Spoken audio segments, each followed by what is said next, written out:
Hey, how's it going, everyone? This is PD Proudlock, and it is the preview for the game on Friday night between Southampton against Newcastle United, which will be an 8 o'clock kickoff down at St Mary's, and we'll also be live as well. So we came off the back of that 2-1 home victory against Everton. That was a really good result against a very good Everton side who've had a really good start of the season. And Southampton came off the back of a 4-3 away win to Aston Villa, and they've had a really good start of the season as well. They have done very well, although possibly could have been a bit nerve-wracking for them after Villa scored their third goal. But I thought they dominated that game, and they deserve to come out with 3 points in that game as well. So, do we see this win a confidence boost for it? You could say that as well, but it's also going to be a very tough game as well. As I mentioned, Southampton have done very well so far this season. I think they've done added a few additions to their squad and have kept some of their really key players from last season as well. So it's not going to be an easy game for us. St Mary's is a tough place to go to, even though we did win there last season. Through Alan St Maximum's goal, but it's going to be a lot different this time. Southampton, they're going to be up for this. We're going to have to watch out for where their main threat carries, and with defence, know it's got to be up and ready again for Friday night as well. So, in terms of injury news, I've heard nothing so far about no new injuries were picked up. Fingers crossed that is still the case come Friday. And we haven't got any further players out injured. We all know we've still got the long-term injuries of Dubravka, Gale and Ritchie, so we all know them are not going to feature definitely for Southampton. They've been dealt with a massive blow through Danny Ings after they came off against Villa, and he's had to have surgery, and it looks like he will be out for round about 6 weeks. 6 weeks, I'm hearing. So you could say that's a little bit of a less worry for us, but again, Southampton have still got some of the good players in their squad that do carry a threat forward, which I'll name, and the players I'm going to name off are James Ward-Prowse. He's been brilliant with his set pieces, particularly his free kicks, scoring 2 against Aston Villa last week.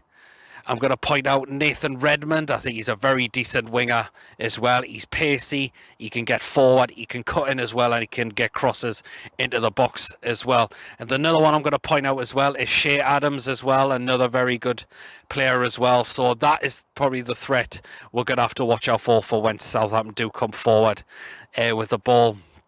For definitely, but praying to God, praying that our defence will be ready again after it's been so solid lately as well, and try to reduce them to very few chances indeed for sure. So, going to get now into the predicted lineup for what I think Bruce will go with on Friday night, and I think he will keep it the same as he has done the past 2 games. It has worked. You know, I'm not a massive fan of the wing-back system, but I give credit. It's been fine.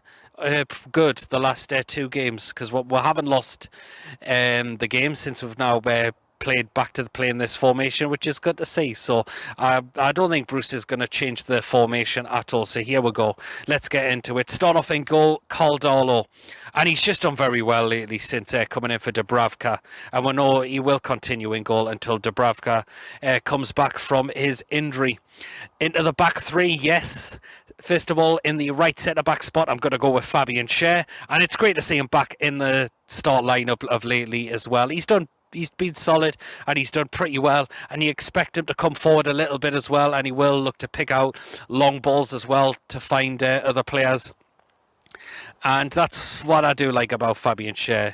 He likes to be a long ball passer as well, and he can drill forward a little bit as well. And you did feel a bit sorry for him, particularly when he lost his starting place last season particularly, but it's good to see him back in, and I think he will continue in that right centre-back spot.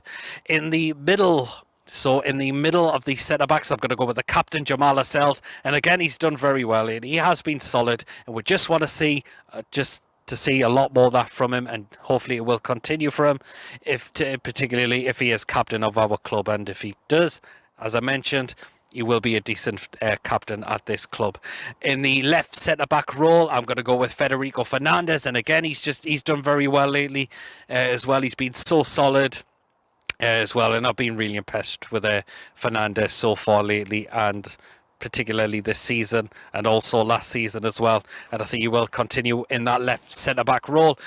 Into the wing-backs, first of all, on the right-hand side of the wing-backs, I'm going to go with Jacob Murphy. And to be honest, you just can't drop him at this moment of time. You probably could feel sorry for a bit for the likes of Mankio, but I think it would just be silly to drop Jacob Murphy. He's done very well in that position. He's been going forward. He's been taking players on. He's trying to get crosses in the box. He's also having a few attempts outside of goal as well. And I've just been impressed with it. And I'm, as I mentioned, delighted why we've given the lad a chance this season as well. So I'm going to continue with him in that right wing back spot.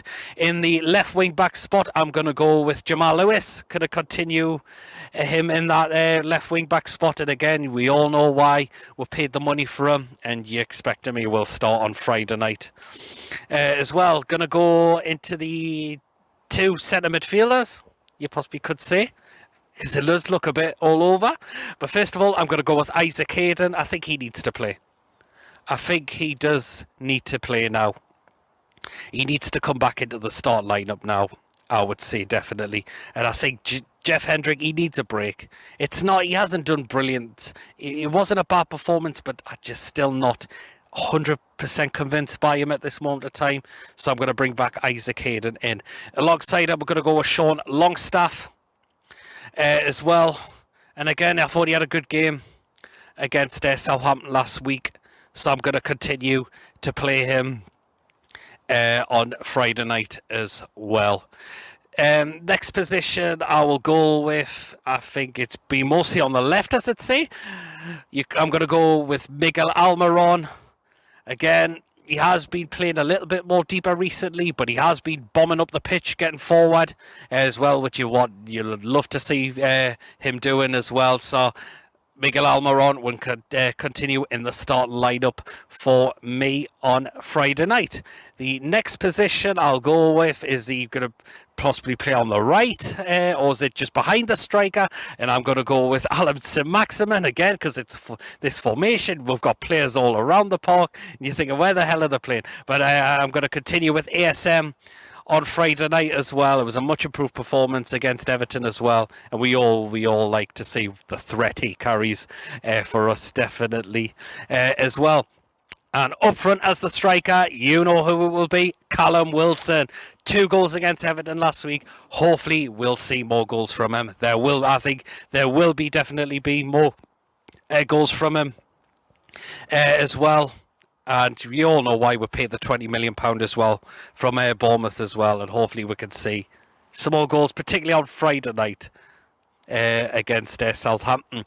So that is my predicted lineup for what I've gone with on Friday night, even though I've kept the wing-back system in. As I said, I'm not a fan of it really, but I just don't think Bruce is going to change that, so that's why I've gone with. So that is my predicted lineup. Into the score prediction, it's going to be a very tough game, as I mentioned, on Friday as well. So, hey.